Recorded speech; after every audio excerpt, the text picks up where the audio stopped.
1757 সালে ব্রিটিশদের কাছে নবাব সিরাজউদ্দৌলা হেরে যাওয়ার পরে পলাশীর প্রান্তরে মুসলিমরা হেরে গেল, ব্রিটিশরা ক্ষমতা দখল করলো। এর আগ থেকেই তারা ক্ষমতায় ছিল, অর্থনৈতিক প্রশাসনিক শক্তি সবগুলো তার কাছে, নামে মাত্র নবাব ছিল। তো 1757 সাল থেকে 1947 সাল, 47-এ ভারত বিভক্ত হইল, পাকিস্তান এবং ভারত আলাদা হয়ে গেল। এই পর্যন্ত তারা শাসন করে গেছে। তার আগে আমরা একটু প্রাচীন ইতিহাসের দিকে যাব। তার আগে আমাদের পুরো ভারত মহাদেশ শাসন করছে মৌর্য বংশ। শশাঙ্ক, রাজা শশাঙ্কের নাম শুনছি কিনা? রাজা শশাঙ্ক ভারত মহাদেশের সমস্ত যে করদ রাজ্যগুলো ছিল, ছোট ছোট রাজ্য, এই রাজ্যগুলোকে সবগুলো একসঙ্গে করে একটা দেশ গঠন করছেন, অযোধ্যার দেশ। রাজা দশরথের দেশটাকে একসঙ্গে করে তিনি একটা ভূখণ্ড গঠন করছেন সর্বপ্রথম। এই মৌর্য বংশের রাজারা সবাই ছিলেন বৌদ্ধ। এরপরে আসে গুপ্ত বংশ, চন্দ্রগুপ্ত। এরা আসছে বিহার থেকে। এই বিহারের এই গুপ্ত বংশের রাজারা মৌর্যদের পরে বাংলা, আমাদের এই ভারত মহাদেশ শাসন করেন, বাংলা নয়। এরপর আসে চন্দ্রবংশ, এরপর হচ্ছে পাল বংশ, গোপাল, এগুলো পড়ি নাই আমরা। এই বংশের সময় তো ওই যে শালবন বিহার, ময়নামতি এগুলো তৈরি হয়েছে। এরপর আসলে সেন বংশ। সেন বংশের সর্বশেষ শাসক ছিলেন লক্ষণ সেন। 1204 সালে যিনি বিনা যুদ্ধে পরাজিত হয়ে, মানে পালে গেছেন, রাজধানী থেকে পালে গেছেন, সেই রাজধানী দখল করছে ইখতিয়ার উদ্দিন মোহাম্মদ বিন বখতিয়ার খিলজি 1204 সালে। এই যে 2500 বছরের ইতিহাস, এই 2500 বছরের ইতিহাসে আমাদের বাংলা অঞ্চল বলতে এই বঙ্গ নদিয়া এই অঞ্চলটা, এটা ওই যে আমাদের শরীবাড়িতে বরেন্দ্র অঞ্চল আছে কিনা, বন আপনারা দেখেন না, চিহ্নিত করা আছে, আমাদের শরীবাড়িতে বরেন্দ্র অঞ্চল আছে, ক্যাফে পার্ক আছে ওইখানে। তো এটা আমাদের বরেন্দ্র অঞ্চল ছিল। তো এই নদিয়া বরেন্দ্র অঞ্চল এটা আমাদের বাংলা অঞ্চল নামে পরিচিত। আমরা যে রংপুরে আছি এটাও এই অঞ্চলের অন্তর্ভুক্ত ছিল, এটাকে বাংলা বলা হচ্ছে। এই বাংলা হিন্দুরা শাসন করছে মাত্র 100 বছর। এই সেন বংশের শাসকেরা, মানে প্রাচীন ইতিহাস থেকে সেন বংশের শাসক হচ্ছে সর্বশেষ শাসক, যাদের কাছ থেকে মুসলিমরা ক্ষমতা নিছে। এই সেন বংশের শাসকরা ছিল হিন্দু, বাকি আগে যত শাসক ছিল সবাই ছিল বৌদ্ধ। এই হিন্দুরা এই বাংলা শাসন করছে খালি 100 বছর। আমাদের মনে একটা ধারণা আছে যে হিন্দুরাই বুঝি আগের এই 1000 বছরের শাসক ছিল, এটা কিন্তু মিথ্যা কথা। হিন্দুরা এই অঞ্চল শাসন করছে মাত্র 100 বছর, তারা ভারত শাসন করছে 1000 বছর, কিন্তু আমাদের এই বাংলা অঞ্চল, আমাদের রংপুর নদিয়া বরেন্দ্র অঞ্চল শাসন করছে মাত্র 100 বছর এই সেন বংশ শাসকরা। এরপর বখতিয়ার খিলজি আসলেন 1204 সালে। এসে লক্ষণ সেন শুনলেন, শেষ রাজা সেন বংশের, হিন্দু, তিনি শুনলেন যে আসতেছে মহাপ্রতাপশালী কেউ, যিনি কখনো পরাজিত হন নাই। বখতিয়ার খিলজির সম্পর্কে একটা তথ্য দেই, তার হাত ছিল হাঁটুর নিচ পর্যন্ত। হাঁটুর নিচ পর্যন্ত হাত থাকার অর্থ কি? যিনি 2 হাতে তলোয়ার চালাইতে পারেন, যিনি 2 হাতে তলোয়ার চালান, তার হাত যদি হাঁটুর নিচ পর্যন্ত লম্বা হয়, তার কাছে কি কেউ যাইতে পারবে? তার কাছে পৌঁছার আগেই সব কল্লা কাটা শেষ, যাইতে পারবে না। তো এই জন্য তিনি ভালো সেনাপতি ছিলেন। ইতিহাসে এরকম আরো কয়েকজন সেনাপতি ছিলেন, যেমন আমরা জানি খালিদ ইবনে ওয়ালিদ রাদিয়াল্লাহু আনহু, তারও হাত কিন্তু একটু লম্বা ছিল, আমাদের থেকে স্বাভাবিকতার চেয়ে একটু বেশি লম্বা ছিল। কাছে যাওয়ার আগেই সব শেষ, মানে যেদিক দিয়ে ঘোড়া নিয়ে গেছেন, এবাকে 2.5 হাত, ওবাকে 2.5 হাত, সব একেবারে ছাতু। এই জন্যই তারা কচুকাটা করছেন মুসলিমদের। খালিদ বিন ওয়ালিদ তাবুক যুদ্ধে কি করছেন আমরা ইতিহাস থেকে জানি, তিনি 9টা তলোয়ার ভাঙছিলেন, হাফসি তলোয়ার। সেই যুগে হাফসি তলোয়ার সবচেয়ে বিখ্যাত ছিল, সহজে ভাঙা যাইত না, দোধারী তলোয়ার, 2 পাশে ধার। 9টা তলোয়ার যদি কেউ কাফেরের মানে হাড়দি কাটতে কাটতে ভেঙে ফেলে, চিন্তা করেন কি যুদ্ধটাই করছেন, তাহলে কতটা শক্তি ছিল তাদের, চিন্তা করেন। আমরা সেই তলোয়ার ভাসাইতে পারবো না, এই কোনো মতে ভাসাইতে হবে, এত ভারী তলোয়ার, মানে আল্লাহর দেওয়া শক্তি বলে কথা। তো ইখতিয়ার উদ্দিন মোহাম্মদ বিন বখতিয়ার খিলজি আসলেন, তিনি নদিয়া দখল করলেন। এই মুসলিম শাসনের শুরু হইল 1204 সাল থেকে কত সাল? 1757 সাল, 650 বছর, 650 বছর মুসলিমরা এই ভারত মহাদেশ শাসন করলো। এই শাসনের ভিতর থেকে তারও আগে যদি আমরা ইতিহাস দেখি, 712 সালে মোহাম্মদ বিন কাসিম ভারত মহাদেশে আসেন। কেন? মুসলিমরা এর আগ থেকে, সাহাবীদের সময় থেকে ভারত মহাদেশে ব্যবসা করত। এই ব্যবসার একটা বহরকে এই হিন্দু রাজা দাহির তিনি আক্রমণ করছিলেন।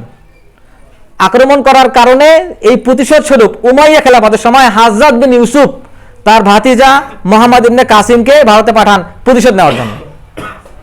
তিনি ভারতে আসেন, তিনি সম্ভবত জয় করেছিলেন পাকিস্তান এলাকা, আমাদের বাংলাও না ভারতও না, তিনি জয় করেছিলেন পাকিস্তান এলাকা, এটা জয় করছিলেন। এবং তিনি এই অঞ্চলটা জয় করে তার নাম দেন বাবুল ইসলাম। বাব মানে কি? দরজা। ইসলাম মানে ইসলাম, ইসলামের দরজা, তিনি ওই অঞ্চলের নাম দেন। এখন আমরা মাঝে মাঝে শুনি যে সাহাবীদের সময়ও নাকি সাহাবীরা ভারত মহাদেশের দিকে আসছিলেন, সেটা অন্য ইতিহাস প্রমাণিত না। তো 1204 সাল থেকে এই যে 1757 সাল, 650 বছর মুসলিমরা ভারত শাসন করলো। এই শাসনগুলো কারা করছে? তারা অধিকাংশগুলো এই আফগানিস্তানের ঘুর প্রদেশ থেকে আসছেন। মোহাম্মদ ঘুরি নাম জানি আমরা, ইলতুতমিশ। এই অঞ্চলের সর্বপ্রথম বাংলা নামকরণ করেন কে? আমাদের অঞ্চলে, আমরা বাংলাদেশি কিনা, এই অঞ্চলের বাংলা নামকরণ প্রথম করেন শামসুদ্দিন ইলিয়াস শাহ, শাহ বংশের প্রতিষ্ঠাতা। তিনি প্রথম মুদ্রা তৈরি করেন, সেই মুদ্রায় লেখা থাকতো সুলতানি বাঙ্গালা, সেই মুদ্রায় লেখা থাকতো। তার মানে এই বাংলা নামটা প্রথম রাষ্ট্রীয়ভাবে ব্যবহার করছেন শামসুদ্দিন ইলিয়াস শাহ, ইনি প্রথম ব্যবহার করছেন। আর বাংলাদেশ শব্দটাকে প্রথম ব্যবহার করছেন কে? বাংলাদেশ শব্দটা প্রথম লিখছেন কাজী নজরুল ইসলাম। বাঙ্গালা শব্দটা প্রথম লেখেন শামসুদ্দিন ইলিয়াস শাহ, শাহ বংশের প্রতিষ্ঠাতা।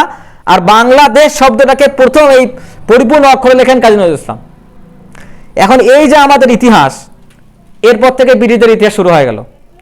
এখন আফগানিস্তান থেকে যারা আসছেন, ইরান থেকে যারা আসছেন, তাদের ভাষা ছিল আরবি, ফার্সি। ব্রিটিশরা আসার পর তারা কি করলো? ব্রিটিশরা আসার পর তারা এই ফার্সি এবং আরবিকে তুলে দিয়ে ইংরেজি ভাষা দাপ্তরিক ভাষা করলো। ভারতের মানুষ কি মেনে নিছে? মেনে নিছে। ভারতের মানুষ এটাই মেনে নিছে। আমরা বাঙালিরা কি মানছি যে বাংলা ভাষা রাষ্ট্রভাষা হবে না? এটা কি মানছি? পাকিস্তানিরা মানছিল যে বাংলা রাষ্ট্রভাষা হবে না, উর্দু রাষ্ট্রভাষা হবে, দাপ্তরিক ভাষা, তোমাদের ভাষা বাংলাই থাকবে। কিন্তু এটাকে অন্যভাবে, অন্য ন্যারেটিভে আমাদের ভিতরে পুশ করা হয়েছে, আমরা যুদ্ধ করছি, আলাদা হয়ে গেছে, সেটা আলাদা হিসাব। তো তারা যখন ভারত মহাদেশে আসলেন, ইংরেজি ভাষাকে দাপ্তরিক ভাষা করলেন। করার পরে তারা কি করলেন? মুসলিমরা তখন ফতোয়া দিল কি, ওরা তো কাফের, যখন এই দেশ জয় করছে তখন মিশনারিরা আসা শুরু করছে। মাদার তেরেসার নাম জানি কিনা আমরা? মাদার তেরেসাকে আমাদের পাঠ্য বইয়ে পড়ানো হয়, তিনি দারিদ্রতার বিপক্ষে নাকি যুদ্ধ করছেন। কিন্তু মাদার তেরেসার ইতিহাস পড়লে আমরা দেখি তিনি দরিদ্রদের বিপক্ষে যুদ্ধ করছেন, দারিদ্রতার বিপক্ষে যুদ্ধ করেন নাই। তিনি দরিদ্রদের বিপক্ষে যুদ্ধ করে এই মানুষগুলোকে খ্রিস্টান বানাইছেন। এই হচ্ছে মাদার তেরেসা। এখন আরেকজন মিশনারি ছিলেন, তার নাম হচ্ছে লর্ড মেকলে। নামটা মনে রাখবেন, সবার জন্য খুব দরকারি একটা নাম, লর্ড মেকলে, যাকে নিয়ে আমরা আলোচনা করতে যাচ্ছি সামনে। তিনি একজন মিশনারি। তিনি শ্রীরামপুরে আসেন এবং একটা কলেজ প্রতিষ্ঠা করেন, শ্রীরামপুর ব্যাপটিস্ট কলেজ। ব্যাপটিস্ট কাকে বলে? যাকে অন্য ধর্ম থেকে খ্রিস্টান ধর্মে রূপান্তর করা হয় ব্যাপটিজমের মাধ্যমে। সেই তিনি শ্রীরামপুর ব্যাপটিস্ট কলেজ নামে একটা কলেজ প্রতিষ্ঠা করলেন 1800 সালে। এই 1800 সালে কলেজ প্রতিষ্ঠা করলেন। সেখানে তার কাজ ছিল হযরত মুহাম্মদ সাল্লাল্লাহু আলাইহি সাল্লামের অবমাননা করা, তার প্রধান কাজ ছিল এইটা। তারপরে যারা মুসলিম জমিদার ছিল তাদের কাছ থেকে গণহারে খাজনা আদায় করা। যেসব মুসলিম মহিলারা তাদের ঊর্ধ্বাঙ্গে পোশাক পরবে তার ট্যাক্স আদায় করা, যারা দাড়ি রাখবে তাদের ট্যাক্স আদায় করা, এগুলো ছিল এদের কাজ। এবং যারা এগুলো অস্বীকার করতো তাদেরকে গণহারে হত্যা করত। এরপর এই 1800 সালেই আর একটা প্রতিষ্ঠান তৈরি করা হয়। যে প্রতিষ্ঠানটা তৈরি করা হচ্ছে এটা অন্যতম একটা বিখ্যাত প্রতিষ্ঠান। বাংলা ভাষার যে মোড়টা আছে, বাংলা ভাষার পিতাকে আমরা জানি। বাংলা ভাষা তৈরি করছেন কারা? বৌদ্ধরা। বৌদ্ধরা হচ্ছে বাংলা ভাষার পিতা। এবং এই বাংলা ভাষাকে বিকশিত করেন মুসলিমরা। শামসুদ্দিন ইলিয়াস শাহ যখন ওই শাহী বাঙ্গালা, সুলতানি বাঙ্গালা হলেন, তখন বাংলা ভাষায় সমস্ত কিতাব রচনা শুরু করছেন। তারাই বাংলা ভাষাকে বিকশিত করছেন। তো এই 1800 সালে আরো কিছু প্রতিষ্ঠান তৈরি করা হয়, যেমন হিন্দু কলেজ 1817 সাল, কলকাতা স্কুল বুক সোসাইটি 1817 সাল, কলকাতা মেডিকেল কলেজ 1835 সাল, কলকাতা বিশ্ববিদ্যালয় 1857 সাল। সবগুলো কলকাতায় কিনা। মুসলিমরা যখন দেখলো যে এরা কাফের, তখন ওরা কাফেরদের পোশাক পরবে না, তারপর কাফেরদের খাবার খাবে না, কাফেরদের কথা শুনবে না। এখন মুসলিমরা বলল ইংরেজি ভাষা শেখাও যাবে না, কাফেরদের ভাষা। এটা ভুল সিদ্ধান্ত একটা ছিল, কিন্তু তৎকালীন সময় ঠিক ছিল। তো তখন ইংরেজি ভাষা তারা শিখবে না, ইংরেজি ভাষা না শেখার কারণে হিন্দুরা সবাই ইংরেজি শিখে ফেললো। কলকাতায় যারা ধনিক শ্রেণী ছিল, সেই ধনিক শ্রেণীরা কি করলো, ইংরেজি ভাষা শিখে তৎক্ষণাৎ সকল অফিসগুলো দখল করে ফেললো। ওরা কলকাতায় সমস্ত অফিস তৈরি হয়ে গেল। যারা মুসলিম ছিল, জমিদার ছিল, সবাই নিম্নবিত্ত পরিবার হয়ে গেল, গরিব হয়ে গেল, এরা তো আর দপ্তরে নাই। তখন এই কলকাতা যখন রাজধানী হয়ে গেল, হিন্দুরা সবাই উপরে চলে গেল। সেই হিন্দু শ্রেণীদের শিক্ষিত করার জন্য কিছু কলেজ তৈরি করা হলো, আমি যেগুলো বললাম, Hindu college, Kolkata school book society, Kolkata medical college, Kolkata বিশ্ববিদ্যালয়, সব কলকাতায় তৈরি করা হলো। এখন তাদেরকে তো শিক্ষা দেওয়া হচ্ছে, এই শিক্ষা পদ্ধতি প্রণয়ন করলেন লর্ড মেকলে। নাম কি? Lord Macaulay. তার এই শিক্ষা পদ্ধতি প্রণয়নের একটা উদ্দেশ্য ছিল। সেই উদ্দেশ্য তিনি পরে বলছেন যে আমরা এমন একটা জনগোষ্ঠী তৈরি করব ভারতে, যারা কি করবে, Indian in blood and colour, যাদের শরীরের রং হবে ইন্ডিয়ার এবং যাদের রক্ত হবে ইন্ডিয়ার রক্ত। বাট ইংলিশ ইন টেস্ট, কিন্তু তারা তাদের রুচিতে, ইন ওপিনিয়ন্স তাদের মতামতে, ইন মোরালস তাদের নৈতিকতায়, অ্যান্ড ইন ইন্টেলেক্ট এবং তাদের বুদ্ধিবৃত্তিকতায় হবে ব্রিটিশ। তারা এমন একটা শ্রেণী তৈরি করবে যারা রক্তে মাংসে ভারতীয় হবে, কিন্তু তাদের চিন্তা চেতনা, তাদের ওপিনিয়ন, তাদের নৈতিকতা সবকিছু ব্রিটিশদের মতো করে হবে। এই শ্রেণীটি তৈরি করার মাধ্যমে তারা যে এই ভারতবর্ষে শাসন করবে তার একটা পজিটিভ ভিউ তৈরি করবে, এবং এই ব্রিটিশ ভক্ত শ্রেণীটা পরে কি করবে, এরা পরবর্তীতে ব্রিটিশদের পক্ষে কাজ করবে। এটা ছিল লর্ড মেকলের উদ্দেশ্য। সেই শিক্ষা পদ্ধতি আমাদের পুরো ভারত মহাদেশে এখনো আছে। আচ্ছা, এইখানে সবচেয়ে বেশি কাজ কারা করছেন এই পদ্ধতির পিছনে? অবশ্যই উচ্চ বর্ণের হিন্দুরা, নিম্ন বর্ণের হিন্দুরা নয়, ওরাও দলিত। ওরা যখন কোনো ব্রাহ্মণের বাড়িতে, ওটা গোবর জল দিয়ে ধোয়া লাগে। কোনো মুসলিম যদি ব্রাহ্মণের বাড়িতে দেয়, ওটাও গোবর জল দিয়ে ধোয়া লাগে। ওরা হচ্ছে নিম্নবর্ণের শূদ্র, নিম্নবর্ণের হিন্দুরা।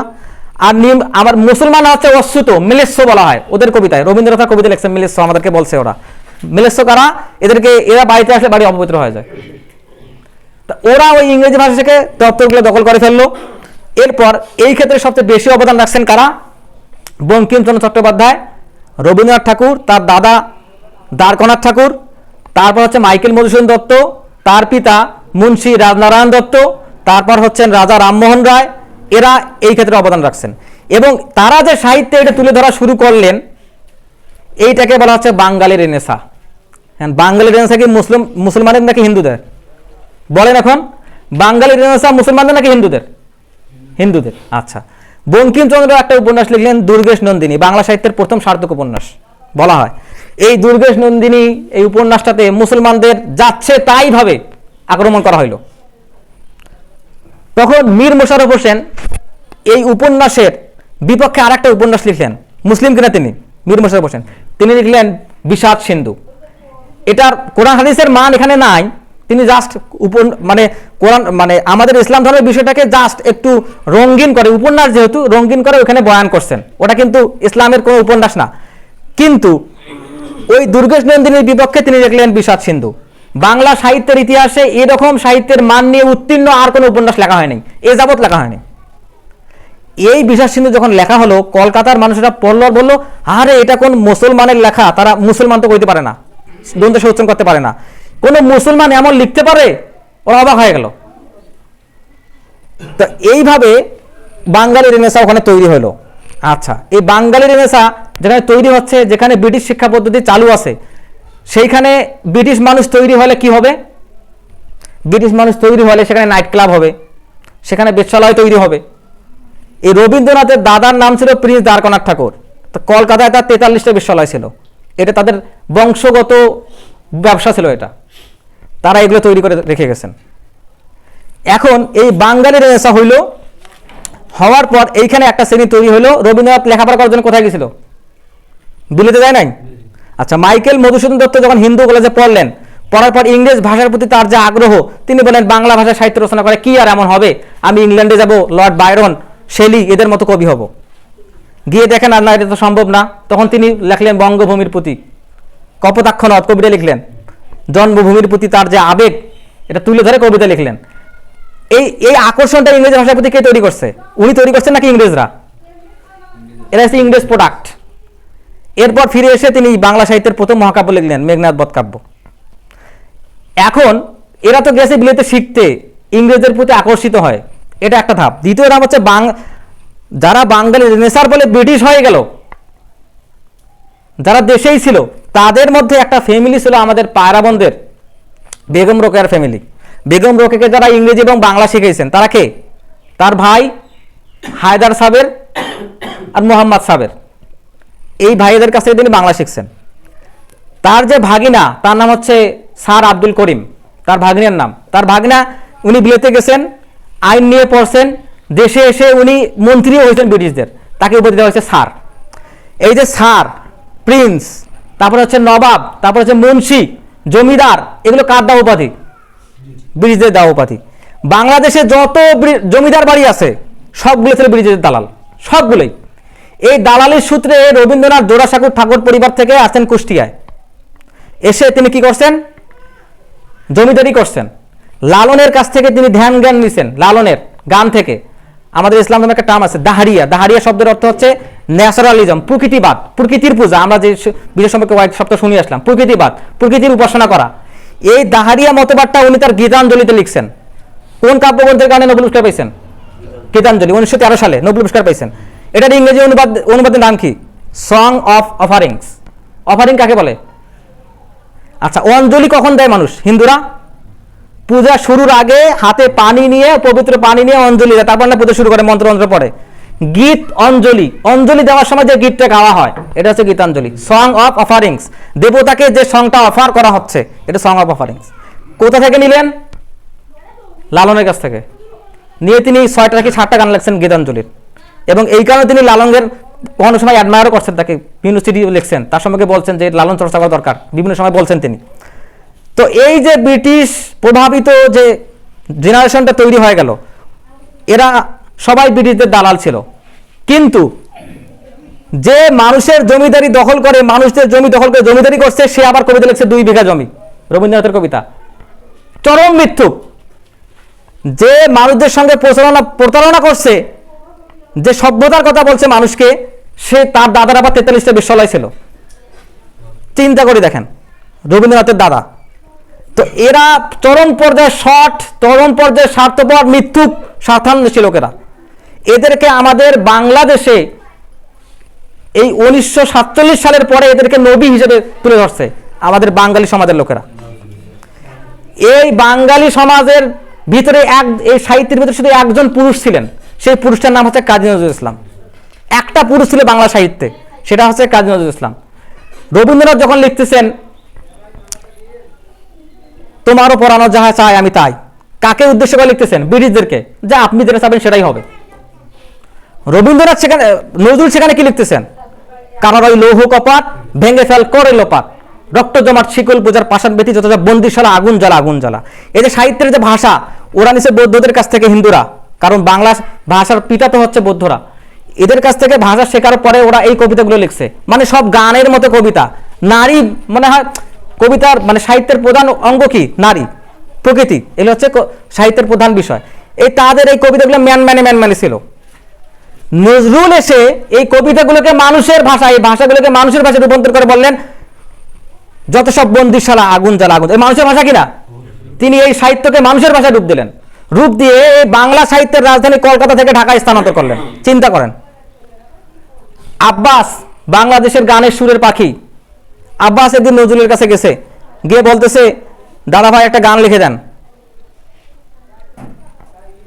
জোহরের সময় কি আসরের সময়। আব্বাস যদি নামাজ পড়তেছেন, নজরুল ইসলাম লিখতে বসলেন একটা গান। নামাজ শেষ, তার গান লেখাও শেষ। মানে নজরুলের কবিতা, যাকে সাহিত্য যেটাকে বলে, যে কি বলে ওটাকে বলতে পারতেছি না এখন। তা ওই নজরুল তখন একটা গান লিখলেন যে ও নামাজি আমার ঘরে নামাজ পড়ো আজ। হ্যাঁ, সেটাকে সেখানে করলাম যে আমার হৃদয়ের যায় নামাজ সেখানে বিছিয়ে দিলাম। একটা গান আছে না ইসলামী সঙ্গীত, আমরা বলি ও নামাজি আমার ঘরে নামাজ পড়ো আজ, তারপরে রেখে দিলাম তোমার পায়ে হৃদয় যায় নামাজ, এরকম একটা গান আছে, গান লিখলেন।